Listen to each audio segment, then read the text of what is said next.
Hi everyone, how are you doing? Welcome to Facts and Two Cents. This is Petal. Hope you are all doing great. I haven't seen or spoken to you guys in a while, and I'm just like, oh my gosh, I need to do a live. I need to connect with my fave people. Um, but I hope you guys are doing great. Hope you had a great July 4th. Hope you had a big barbecue or whatever else you were doing. In New York, it was just raining. So I think all of that was squashed in New York. But wherever else you are, hopefully you had better weather than we had. It was just a movie day on July 4th. So, again, hopefully you had fun. But anyway, welcome to Facts and Two Cents. As you know, we are a channel that supports the Duke and Duchess of Sussex, Harry, Meghan, Archie, Baby, Lily, Mama, Doria, Poola, Guy, the Chickens, all of us here at Sussex Squad. Welcome, welcome, welcome. Our faves are fine. They are doing good, being all nice and quiet out there in Montecito, doing whatever they're doing. So we are, I love this picture. I just, this was when they were actually they were packing actually in the UK when they were about to leave in 2019. And so they were packing, actually, I think. I think no. My apologies. Is when they came back for their last engagements, and they were packing up their stuff at Frogmore. And so they had all of these cool behind the scenes photos on the Harry and Meghan docu-series. As you can see, Netflix at the top there. And so this is one of the photos. And so I love it. And I love the fact that it's in black and white.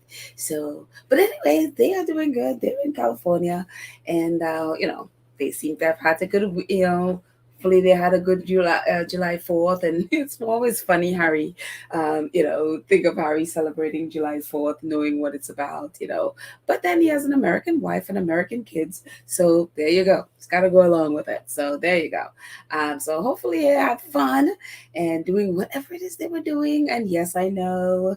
And I am not, paparazzi photos are a no for me. So no, I will not be talking about it, and I will not be sharing paparazzi photos. So, anyways, we're happy that they are happy doing whatever it is they're doing under their tree in Montecito. So, what else is happening? Well, the little book that could. Spare is doing amazing. As usual, the top selling book in really the world, and definitely in the US. Forbes has, I guess, been keeping track of all things that are bestsellers or best in especially the US.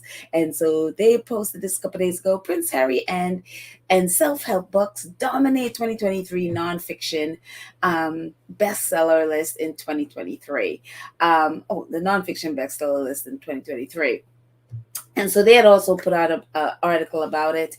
And so it says, best-selling books, a spare. Prince Harry, Duke of Sussex, sold 1.2 million books in the US. And again, this is just the US. And then he goes on to show like the best-selling, the fiction book. And that sold 366,000 and 45 books.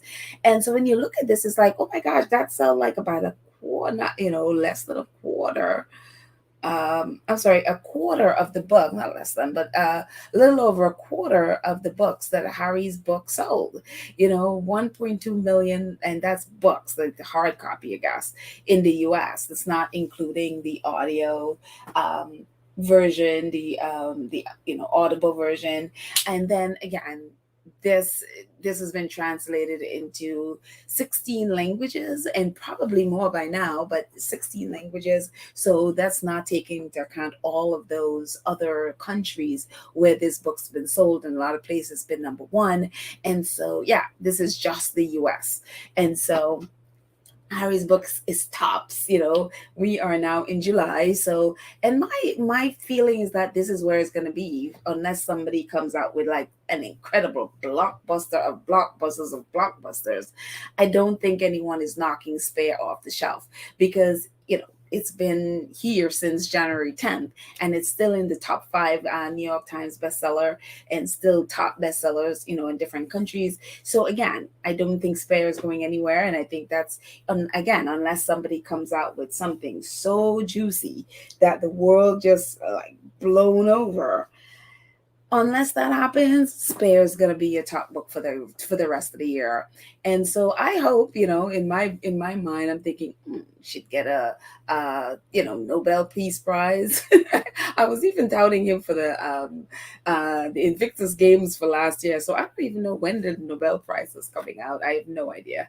I just, whenever I think of Spare, I was like, I think Spare could do it. But it's definitely the top book of the year, really around the world. And obviously, I love, library Twitter. Library Twitter is still happening. July, no less. We're in July, and library Twitter is still happening. And so Ella area public books. They're like, what we're reading, July nonfiction staff picks, obviously top Spare. Of course, Spare. Spare audiobook. So that's the Ella Area Library, Public Library. That's their topic for audiobooks. And, who can blame them? The audiobook is amazing. One of the best audiobooks. I don't know if there are awards for audiobooks. I have to check. But definitely Spare has got to be top there. Top audiobook, and I've heard it from actors and all of those stuff.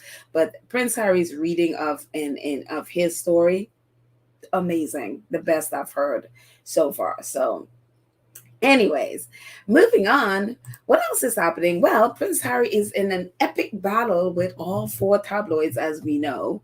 Well, actually three, the Sun, the Mirror, and the Daily Mail. And along with the government and everything else he's doing. But the Mirror, as we know, the Mirror case that is now done, and that is now with the judge, and the judge is going to give a ruling for that. I think in either the end of September or somewhere around there. And so, going through their mountains of evidence and testimony and all of that stuff, it's like, I need a couple months to just get my, bearings. And so we expect a ruling around the end of September, or beginning or end of September, or somewhere around there. And so that is there. And now moving on to Prince Harry's court case against Rupert Murdoch's son. And so we knew there was a hearing for this a little bit just before the Mirror case. And so the judge needed some more information as to why Harry was not able to bring the court case, because there was a bit of a discrepancy about when he knew about, the fact that the son, could have they could have hacked his phone and all of that stuff. And so there's a bit of a discrepancy. And so the judge wanted some more clarification and on why it took him until 2019 to bring the court case, because again, there is a statute of limitations on these illegal news gathering cases. And so they had the hearing a couple of days ago. And so I didn't get a chance to really talk about it. So this is something that came out of the court hearing. And so it's very interesting. Just a lot of outlets picked it up, but I was like, I don't think I've ever used Ireland Live before. So I thought, well, why not?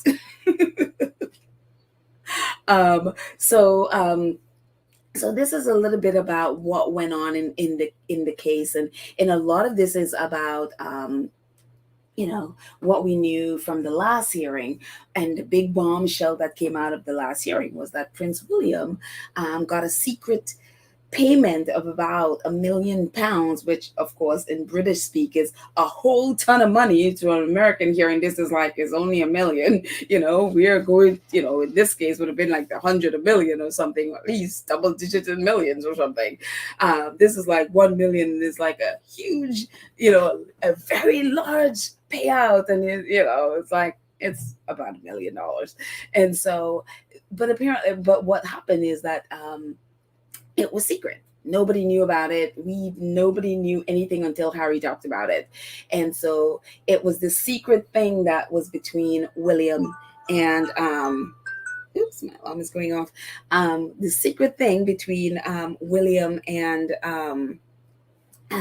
Rupert Murdoch's son. And so it was a big shock thing, the fact that Prince William would take a payout or really hush money from Rupert Murdoch. And it's just like, what? He did what? And so that was the big news. And so what happened, when that came out is that then the son's lawyers tried to get that, because I guess that wasn't part of the original accusations against the son. So the son's lawyers are trying to get that kicked out of the Harry's lawyers are trying to put that in as part of Harry's charge against the son, and the son people are trying to get that out. And so this was all part of the hearing a couple of days ago. So, and it says, the Duke of Sussex bid to rely on secret agreement in claims against News Group. And of course, the son is claiming there's no secret agreement, and Harry's like, no, yes, there's a secret agreement. We all know there's a secret agreement. And so this is a little bit about how the Ireland Live covered it. It says the Duke of Sussex is bringing a bid to rely on secret agreement between the royal family and senior executives working for Rupert Murdoch in order to take his claim of alleged unlawful information gathering against the tabloid publisher to trial. At a High Court hearing in London on Wednesday, yesterday. Oh my gosh, the days are rolling into one for me. That was yesterday. It felt like 2 days ago. So at a High Court hearing in London on Wednesday, lawyers for the Duke argued there was evidence to support existence of the agreement, including emails between the senior executives at Rupert Murdoch-owned parent companies, the NJN, and Palace staff in 2017 and 2018. David Sherborne for Harry, who's Harry's attorney, also said in written argument that the fact that the Prince of Wales had settled a claim against NGN for a very large sum, which is about $1 million, in 2020 also supports the contention that there was a secret agreement in the palace. Mr. Hudson said, Mr.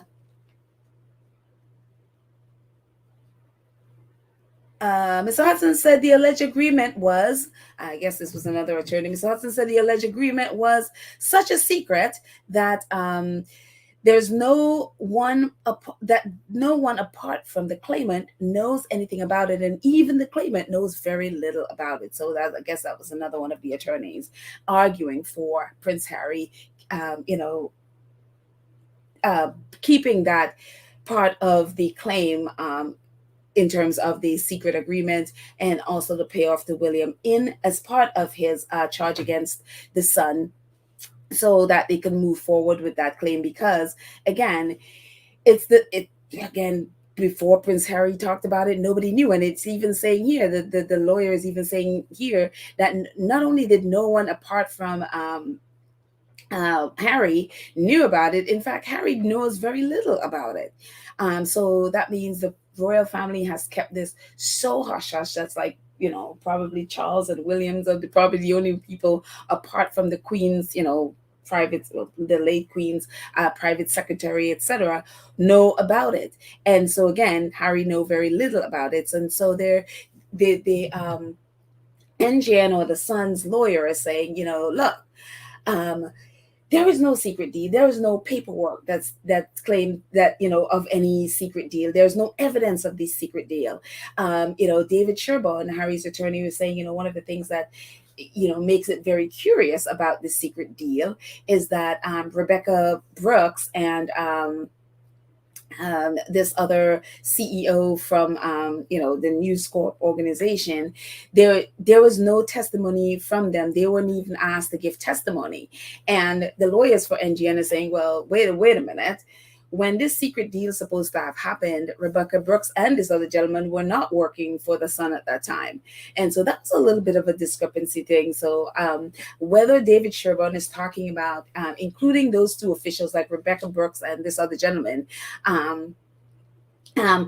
they were a part of it when there was this communication between the Queen's private secretary and the Sun, when the Queen was trying to get them to apologize for stuff, and then they kept pushing off the Queen and really just like giving her the hand, So there was Rebecca Brooks was a part of the conversation then when the Queen was trying to work out a secret deal with them, to where they would apologize. And so they kept pushing it off and pushing it off and pushing it off until finally Harry just got, and then the Queen gave Harry permission to file a lawsuit against them. And so Rebecca Brooks was part of that company at the time, but what they're saying, and so Harry's lawyers are saying, well, it's very curious that Rebecca Brooks and this other CEO, which I don't remember his name at the second, why, it's very curious that they have not submitted any kind of testimony. The Sun's lawyer is saying, they've ignored this part with the Queen. They are focused solely on the part with Prince William's agreement or his his hush money with the Sun. At the time when that happened, apparently, according to them, Rebecca Brooks and that man were no longer working for the Sun.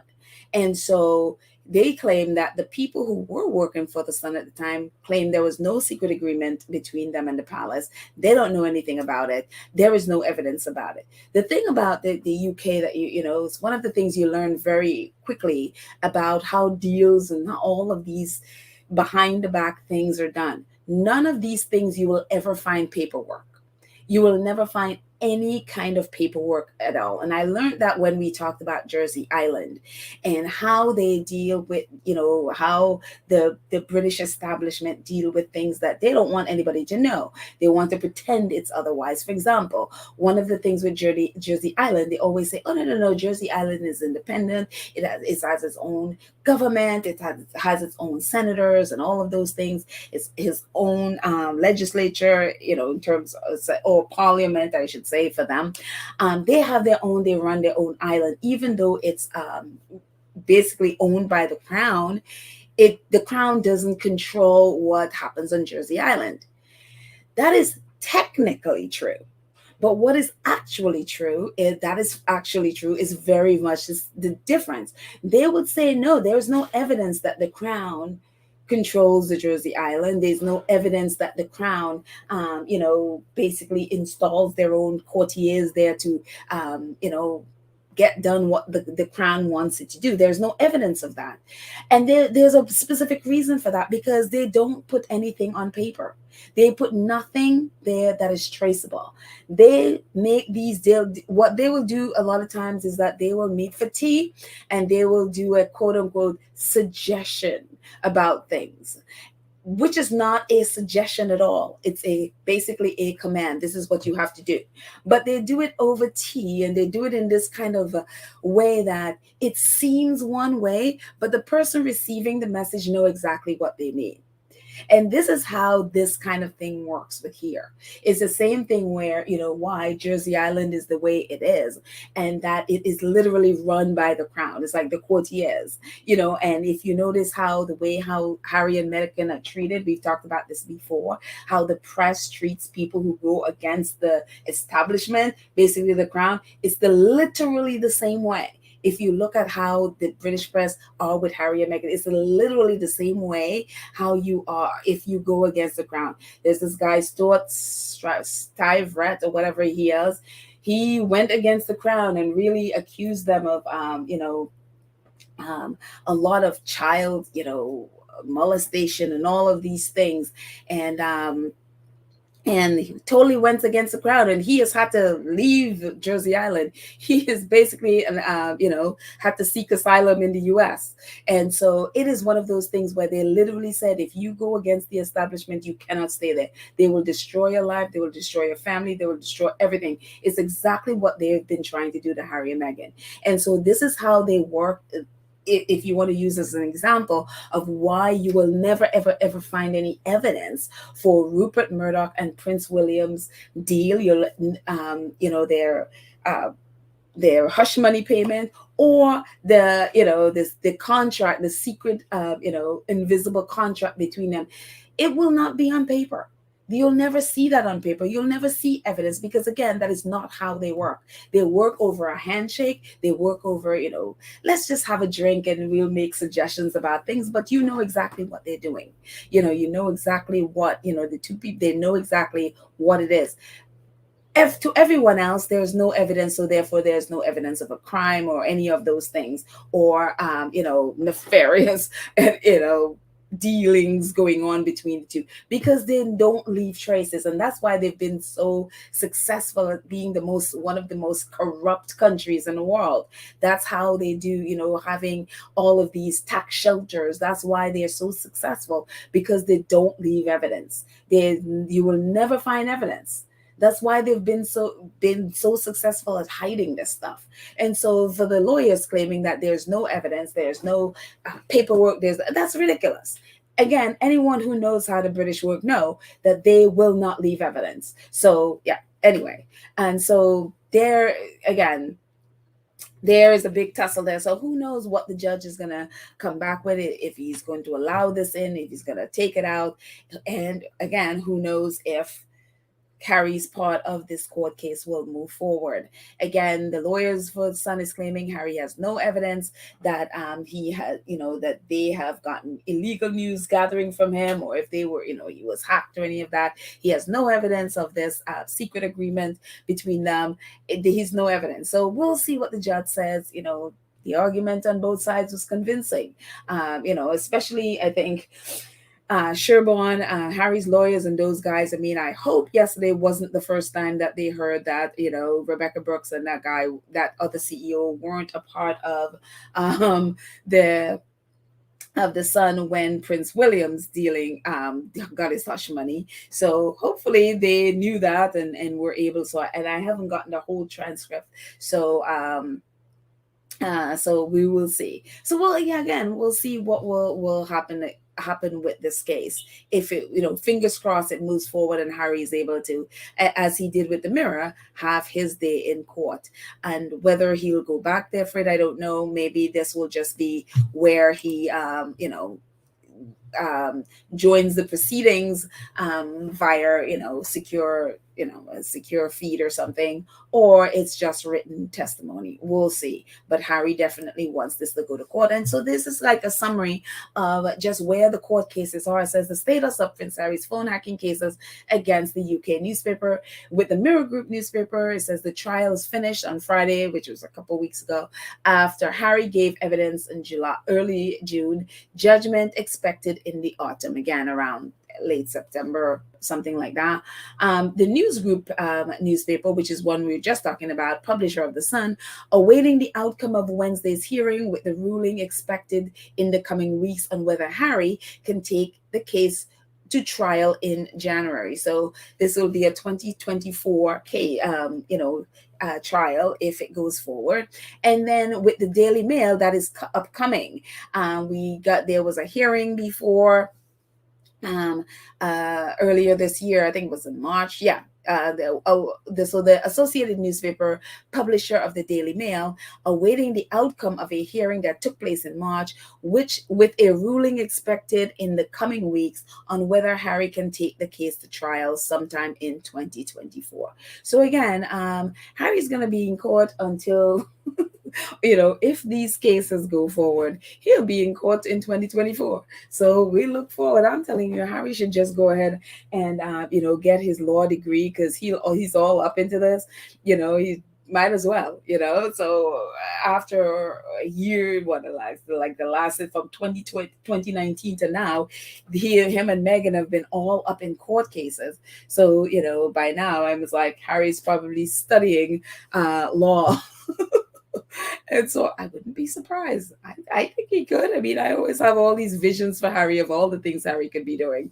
So anyway, so that's where that is. And so we keep our fingers crossed and prayers that it all goes his way. And of course, we're still here waiting to hear about his security situation with Home Office and the royal family. So lots of news that should be coming up shortly about Prince Harry's court cases.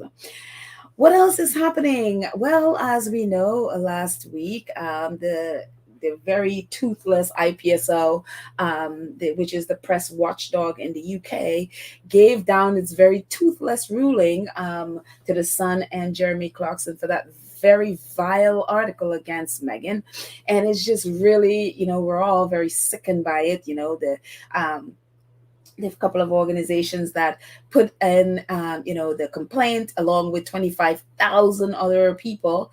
And then, after 6 months, all the IPSO could do is to barely give the Sun and Jeremy Clarkson a slap on the wrist. Not even a slap on the wrist. I mean, honestly, compared to what they did, a slap on the wrist is like, a hammer over their head or something. Because basically the IPSO did nothing.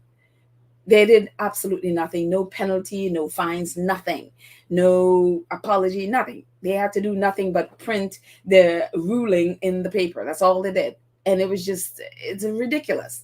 And so the West Country Voices has joined its voice along with every other people, just calling out the craziness of the IPSO and just what is happening. And so I had never seen this news outlet before, so I thought, oh, why not? Let's try another, other than the ones I normally use, and see what they have to say about it. It says, this is a little clipping from the article. It says, it's one thing to write it. It's quite another for the editor of a national newspaper to publish it. Newspaper hate has become a ruination of Britain. The ruination of Britain. Whether it's Jeremy Clarkson writing that he hates Meghan Markle so much that he would parade her naked to the street and throw excrement at her, or Katie Hopkins writing that she hates refugees so much that she considered them to be roaches, these obscene, despicable, hateful, loathsome thoughts broadcast to millions by national newspaper represents our country reaching rock bottom. Hear, hear. Newspaper hate has led directly to irrational hostility against migrants, against Meghan, against anyone and anything that falls afoul of someone's twisted mind with access to the media. Until we can stop the newspapers and online rot, we are all swimming in a quagmire of rancorous, venomous soup that destroys logical thinking and creates a society that is based on repugnance, resentment, and revenge. Is that what we really want? And so, yeah, it's very bluntly put. Thank you, West Country Voices, because yes, the UK and some of the US, really, some of Australia, basically royalists, people who subscribe to these vile tabloids, especially not just the tabloids. Sometimes you see the same thing in the Guardian or the BBC or whatever it is. These supposedly legit outlets basically coddling the vileness of the tabloids and repeating their words and repeating their sentiments. It's the same thing. They're all in this repugnant society. It's just like, ugh, and so the writer is like, is that what we really want? And you know what? I hate to say that's what a lot of them want. They want that. They are miserable in their own life and they don't mind throwing their bile at others. I dare say for people who buy these tabloids and who, for them, this is entertainment. Yeah, unfortunately, this is what they want. And so unless there's a majority of people that want and that don't want that and who are really inspired and energized to go take on the tabloids as Harry is doing and go challenge them and and to really advocate for press reform, unless that takes place, yeah, this is what they really want. They really want this nastiness. They really want this hate. They really want this racism. They really want this really venomous, as you say, the venomous soup that destroys logical thinking and creates a society based on repugnance, resentment, and revenge. This is what, unfortunately, this is what some people want. This is what they preach, a la GB News or Talk UK or any one of those shows like Jeremy Vine and GB News. This is what they want. This is what they've been preaching. This is what they want. And so, the people of the UK have got to stand up. They have got, Prince Harry alone can't do this. He can't fight this mess. The people of the UK have got to stand up if they don't want this. But at this moment, it seems to be what they want. So, yeah. But thank you, West Country Voices for bluntly saying it. It's really cool. What else is happening? Yes. Moving on to the royals themselves. Well, this was yesterday. This is the Scottish coronation. And I am like, I thought these coronations, because all the preparations and all the press going crazy about these coronations, I thought they were supposed to be happy affairs. I had never seen one before, and I just assumed this is when you're ascending to the throne. This is when I assume it's, a joyous event.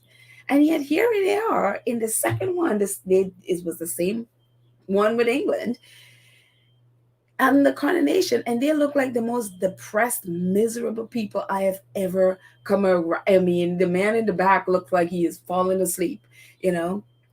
And so Charles and Camilla and William and Kate were in Scotland yesterday for their coronation, and it just like, this is what's supposed to be. This is, I mean, they look like caged animals. They look like people who would rather be anywhere else but doing this nonsense.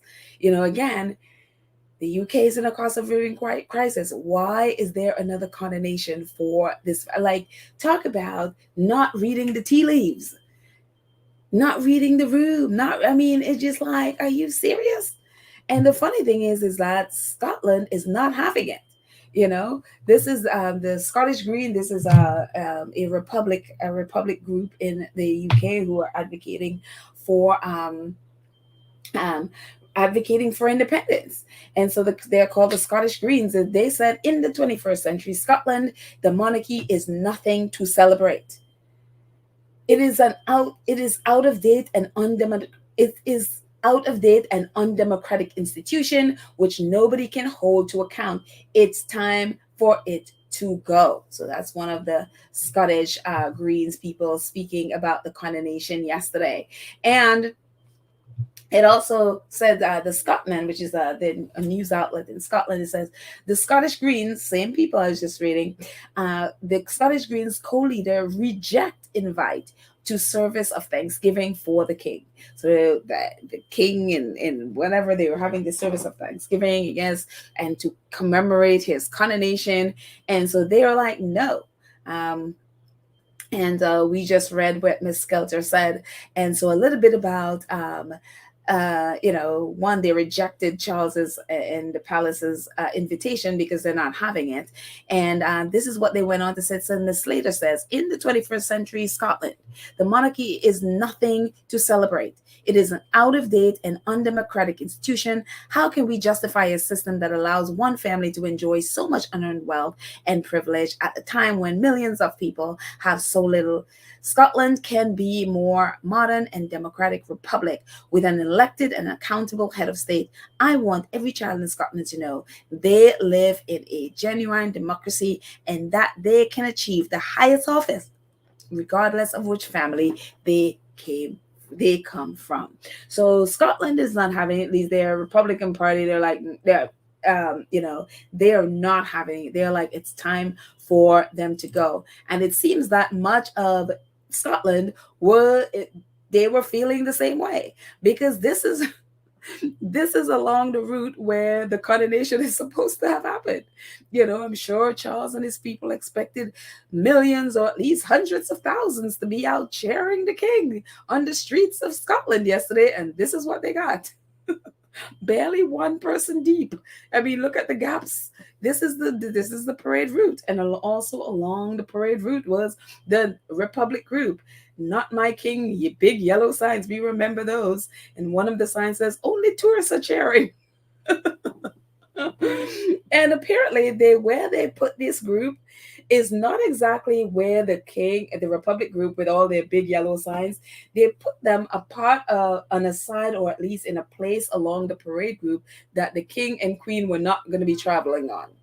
But what happened, even though that Charles and Camilla and their team and their group did not drive past this group, when they were doing the service inside, you could hear the Republic group screaming outside, "Not my king, not my king," when they were coming into the church enough, very loudly. So Graham Scott was like, yeah, we weren't where they would see us, but they certainly heard us. There was a place where wherever they were along that route, wherever when they went into that the chapel or wherever they did the coronation, they could hear them very loudly out front saying, "Not my king." And very, very interesting. So Kevin Williamson did this picture on the right is part of a video he did along the route of the coronation. And again, this is King Charles's car coming by. And again, look at the amount of people on the coronation route. There is not one single, flag waving. You expect to see the Union Jack waving, nothing. There was a nothing. There was just, as they were saying before, only the tourists were cheering. And that's Charles's car on the right going by, Mr. Williamson, who took this video.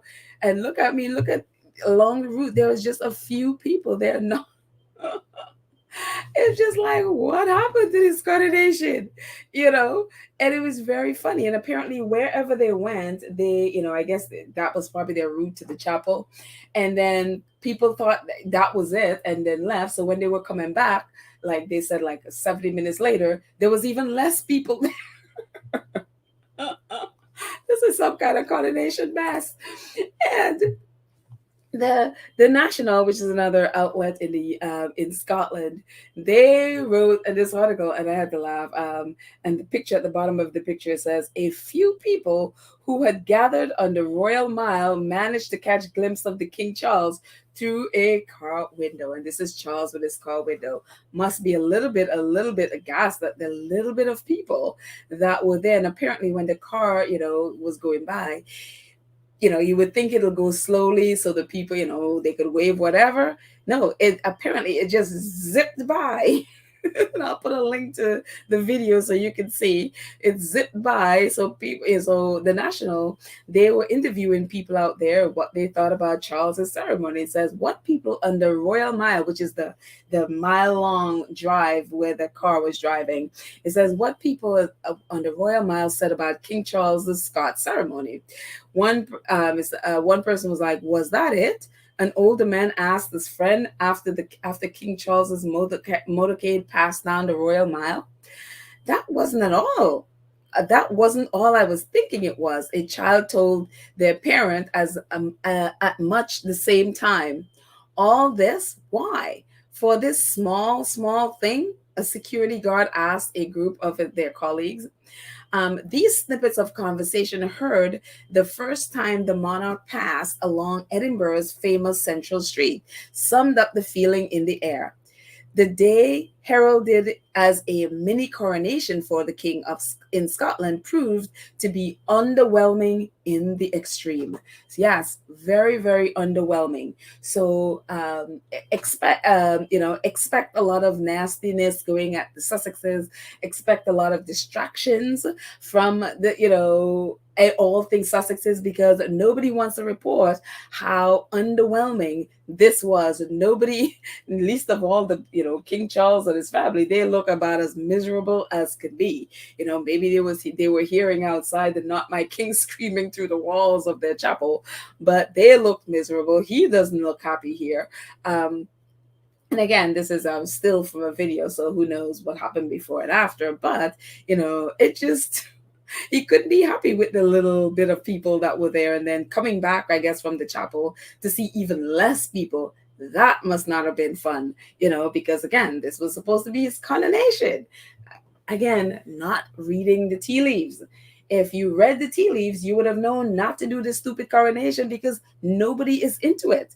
The fact that nobody's there waving flags at you, nobody's there cheering for you, but yet all you can hear is a "Not My King."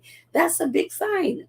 That is a big sign. So it just, will they start reading the tea leaves? I don't think so. They live in a bubble. They hear what, people tell them what they want to hear, so it just, again, very underwhelming.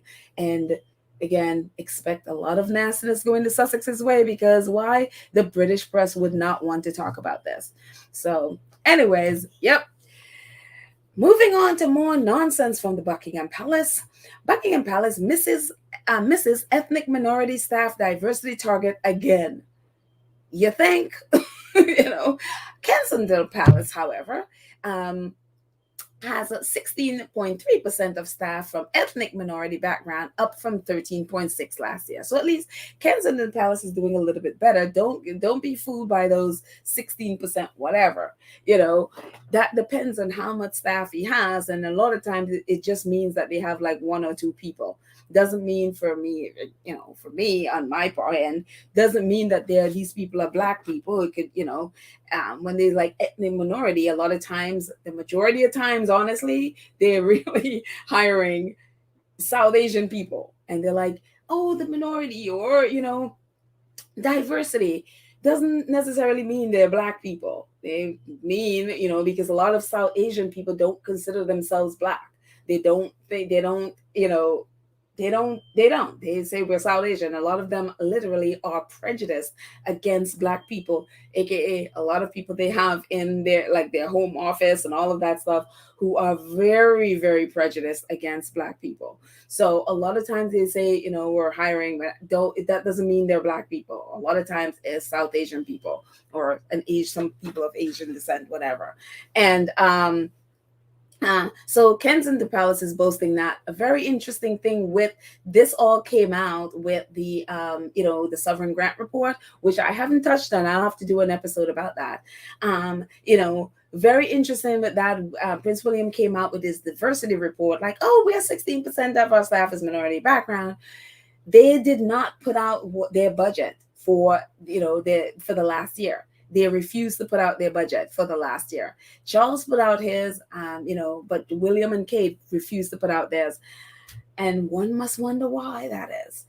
So we'll get into the budget stuff, but this is a little bit more about their diversity makeup in the palaces. It says the king's household had set a goal of 10% at the end of 2022. It has now introduced a new target of 14% of all employees by 2025. The Prince and Princess of Wales household, however, is 16.3% of the staff from ethnic minority background, with Kensington Palace figures up from 13.6 last year. And so King Charles's staff, Buckingham Palace as a whole, because now King Charles's staff is now integrated into Buckingham Palace. They set a goal last year for 2022 of 10%. They did that. They set that goal last year. They didn't reach 10%. I think they were 9%, whatever. They didn't reach 9. Actually, they're 9.7%. They didn't quite reach it. So, so now they're setting it. It's like, okay, we're gonna go for 14% by 2025. Whatever, we'll see. Whatever, we'll see what they will do. But it's very interesting, that again, when you see that 10% or 14%, whatever, or 16%, don't let that fool you, especially if you're a black person thinking like, oh, we have black people working in Buckingham Palace.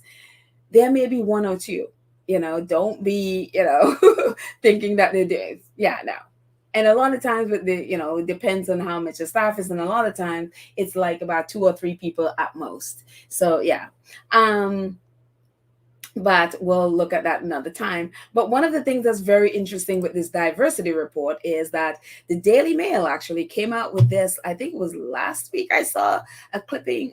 Someone posted a screenshot of this, of the Daily Mail. So I decided not to use the Daily Mail's version of it, but She Knows. I think She Knows is also owned by the Daily Mail's parent company. I think this is the same outlet, but I figured they were a little, less trying to deal with than the Daily Mail. So I was like, okay, the lesser of two evils, maybe, so I'm gonna move my little banner from the bottom. If you have not subscribed to our channel, please go ahead and do so. As a bottom Banner is saying, and like and share the video, and also you can join the channel. We will bring that back at the end. But this is what she knows is writing about this Daily Mail article that talks about diversity training in the palace, because they had promised they would bring in diversity training with Harry and Meghan. They didn't. They were going to hire a diversity czar. They didn't do it. With the Susan Hussey thing, they were like, okay, we're going to bring in diversity training, and all of that stuff to really help people to learn how to better be able to deal with these issues and be able to work together with all races and in a non-racist way. um, and so they were like, yeah, we're going to be doing this diversity training, except the Daily Mail reported this, and she knows picked up the article. It says the palace is being cagey about the family members, the royal family member, or the family members who opted out of diversity training after Prince Harry's racial bias claim. Even though it was talking about the fact that with their Prince Harry's and Meghan's talk about someone being concerned about Archie's skin color, and then the Susan Hussey mess, again they were bringing in all of these things, and so they have this training available for the royal family and for the staff. And so apparently the staff, so at least some of them have been taking the training, but the royal family, this is what is going on with the royal family and that diversity training. Says even though the courses can be taken online or in person, it seems that not every member of the royal family is interested in expanding their knowledge. I don't know of any members of the royal family who have taken part in the training, an insider told a UK outlet. I know that some royals kick the unconscious bias. One into touch, and have yet to take part. What makes things even shadier is the fact that Buckingham Palace refused to confirm which members of the royal family, if any, had completed diversity courses to the Daily Mail. Why would they be so secretive about such important trainings? Yes, why would they be so secretive about this? This is incredible that they are so secretive about this. And so they will not, and which makes me think that nobody has taken this training. So nobody has taken the training in diversity, and they will continue to be racist. I mean, should that be surprising to anybody? No, not at all. This is who they are. They don't care. I mean, they put out in there that they care about this. They care about, treating everyone as equal. They care about, really being welcoming to all races and all people. They put that out there, but they honestly don't care. If you're not white, they don't care. And their very action prove it. And again, this is their tabloid that they're in bed with, calling them out for not taking the diversity courses. This is their own tabloid calling them out. So this tells me the royal family simply don't care about this. So I mean, we know this. We should have known this. We shouldn't expect any differently. But here it is. There, when your own tabloid call you out, then So again, why would they be cagey if they've taken the course? Why would they not say, yes, the royal family gladly took the course? It's because they don't care. They didn't take it. So what else is happening? Yes. Staying in the UK and the mess. London Economics is reporting struggling Talk TV has until Xmas or Christmas to turn things around. The channel has struggled to make a splash in the battle of the TV news ratings. And what is Talk TV? Talk TV is Rupert Murdoch's own news outlet and or TV channel, which is spearheaded by Piers Morgan.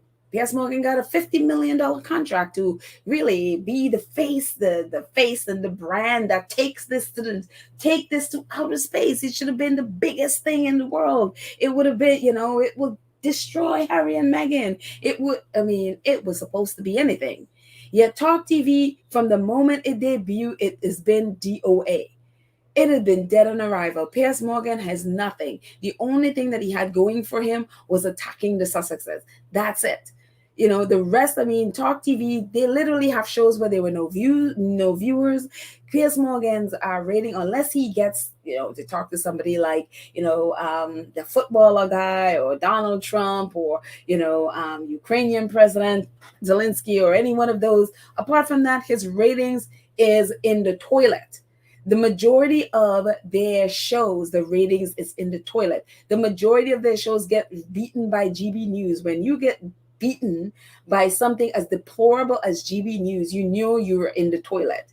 And that is where Talk TV, Rupert Murdoch's Talk TV and Piers Morgan are, and is where they belong. Says Talk TV could have until Christmas to turn things around as its ratings continue to lag. Rupert Murdoch's UK news channel Talk TV launched at the end of April last year, but has since struggled to make a splash in the battle of the TV news ratings.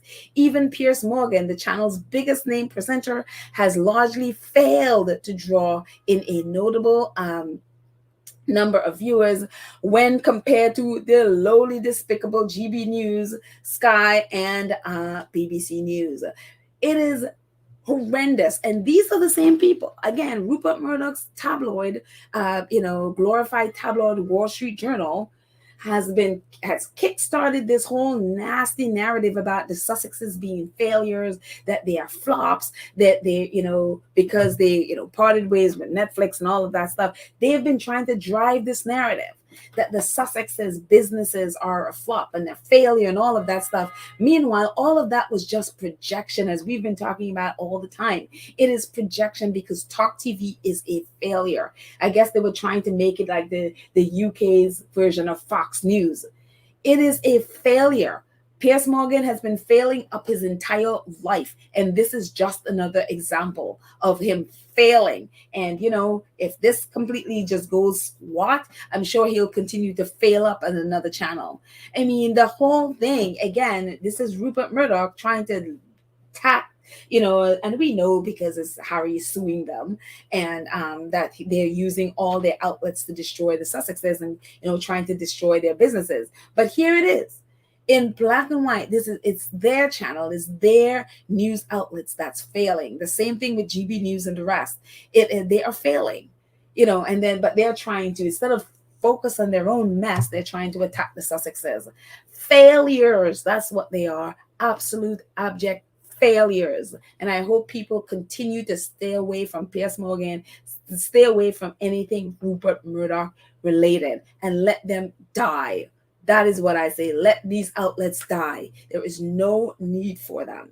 So yeah, but again, they are failures. So moving on to probably, hopefully, more pleasant things. Yes, enough of UK mess.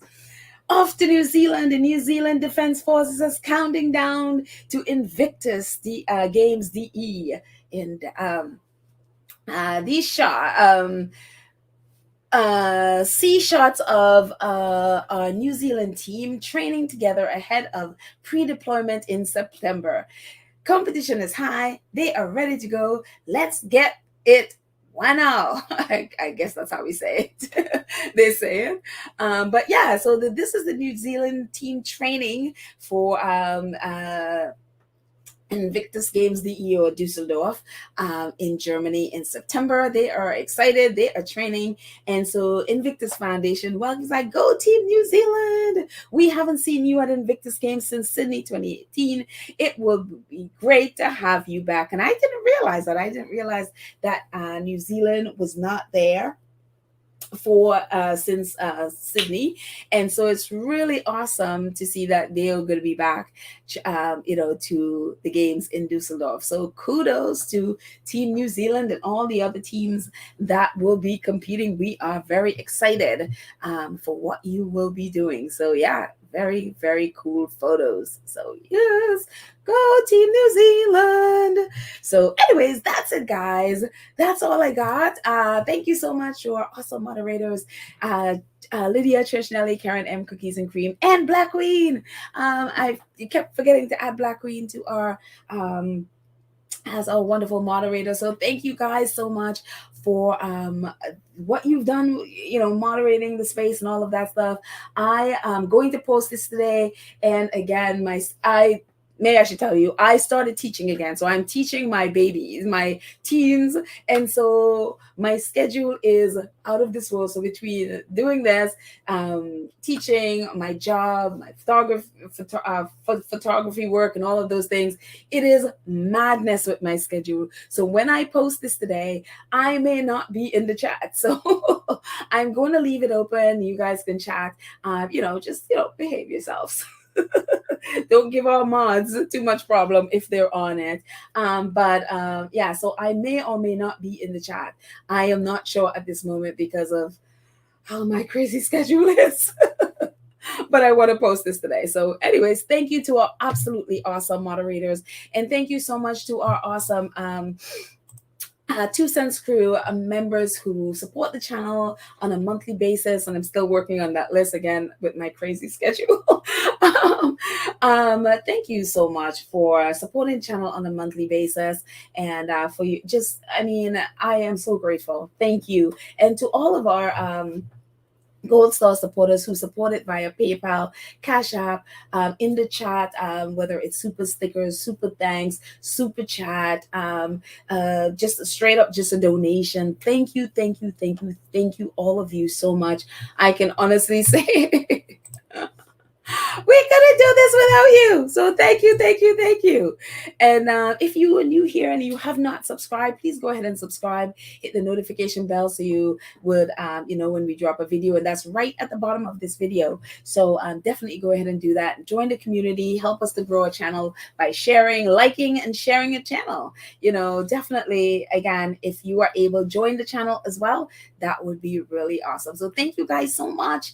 Have a fantastic day, and I look forward to when I can literally sit there and have an hour and a half or two to really do a live and chat and catch up and all of those things. But until that day, which I hope is one day this week, at least one day this week, we can do a live.